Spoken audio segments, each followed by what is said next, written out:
We're now at the Cathedrale Pierre.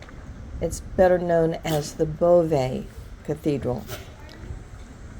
And we are actually not looking at a west front here. This is actually the south nave entrance. There should be a nave on the left, but they never completed it. There's been a church here, we know for sure, from around 1000, and there was a fire in 1188, and it was rebuilt, and what we're looking at is the rebuild from the 13th century. This building has a history of damage by fire and collapsing vaults and various structural weaknesses, as we shall see inside. Of course, you know it's still going to be very beautiful. But you have to wonder if the extreme height of this building had something to do with all its challenges. So what we see actually here is this old building that is located where the nave should have been built, the nave that was never built, but they would use this as a temporary nave for a while at least. So we've come inside. We can't start with a west front because it doesn't really have one, so we're starting at the high altar, which of course is Baroque, so we won't spend much time there.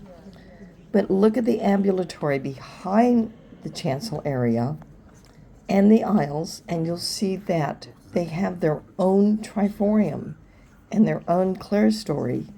And then we look above, and then there is a second triforium and a second clerestory for the whole church, making for a total of 5 levels.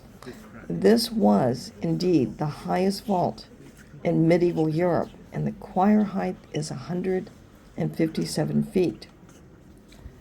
Now, if you look closely, and you can on the sides, you can see where the original arcade arches were actually higher, but they had to add more columns in order to support the great height of the church, so bringing that down a little bit.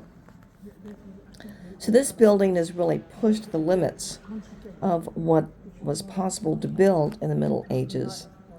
Another point of interest in this video is you'll notice when we pan over to the west side, there's this sort of plain wall. They almost always would start building a church on the east end. They would first build the chancel, usually, and then the transepts, so people could actually come in and worship, especially if they were monks. And then they would build this temporary wall on the west side so they could spend all the time they needed to build the nave on the other side.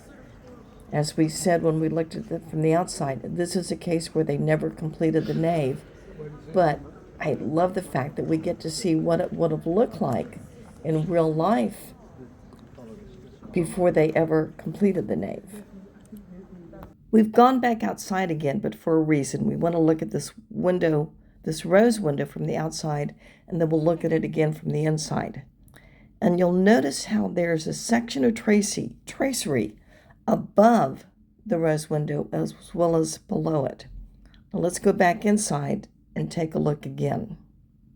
So we came back inside, and we're looking at that rose window from the inside, and you can see that bit of stained glass that is above the rose window that we just looked at on the outside.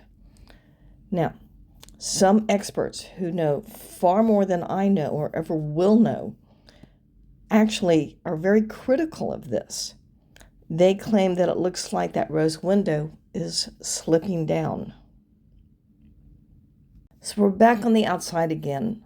We walked around the cathedral, and we're now looking at that small church, that old church that served as a temporary nave, but was never demolished. So we're looking from the west towards the east. I think what's interesting here is to compare the architecture of this old church with that of Beauvais, which is behind it. Beauvais looks quite modern with its soaring walls and its flying arches, and yet it's almost 800 years old. We're looking at just nothing more than a poster, but it's interesting because it shows the relative height of the churches, and I think we've seen all of these churches except for one on the poster. Beauvais, of course, is on the far right, and you can just see how much taller Beauvais is than any of the others that we have seen.